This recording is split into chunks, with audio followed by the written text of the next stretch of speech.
অহা 7 জুনত পবিত্ৰ ঈদ। सबको सबको सबको सबको ईद मुबारक, प्यारी नानी प्यारी दादी ईद হিলাল কমিটিয়ে ঘোষণা কৰিছে ঈদ উল আজহাৰ তাৰিখ। সম্প্ৰতি ঈদ উল আজহাক লৈ মুছলমান সমাজৰ মাজত দেখা গৈছে পাৰ ভঙা উৎসাহ। হয়, এই ভিডিঅ'টো প্ৰতিগৰাকী মুছলমানে শ্বেয়াৰ কৰি দিয়ক, কিয়নো কুৰবানী ঈদ সমাগত।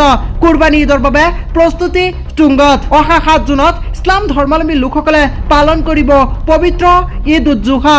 ঈদ উজ জোহাৰ আন এটি নাম হৈছে ঈদ উল আজহা। ইয়াক ইছলাম ধৰ্মাৱলম্বী লোকসকলে কুৰবানী ঈদ বুলিও কয়। ভাৰতৰ লগতে অসমৰ ভিন্ন প্ৰান্তত উদযাপন কৰিব মুছলমান ধৰ্মাৱলম্বী লোকসকলে অহা 7 জুনত। এই ঈদত মুছলমানৰ বাবে কুৰবানীৰ বিধান আছে। আৰ্থিকভাৱে সচ্ছল মুছলমানে নিজৰ সামৰ্থ্য অনুসৰি পবিত্ৰ ঈদ উজ জোহাত পশু কুৰবানী কৰে। ইছলাম ধৰ্মত কুৰবানী হৈছে এটি বিশেষ আৰু গুৰুত্বপূৰ্ণ ইবাদত, অনুগত্য প্ৰদৰ্শন তথা ই ইছলামী ৰীতি নীতিৰ এক বিশেষ উপাদান। সেয়েহে সামৰ্থ্য থকা বিবেকবান আৰু প্ৰাপ্তবয়স্ক মুছলমানে ঈদ উজ জোহাত পশু কুৰবানী কৰে বা কৰি আহিছে।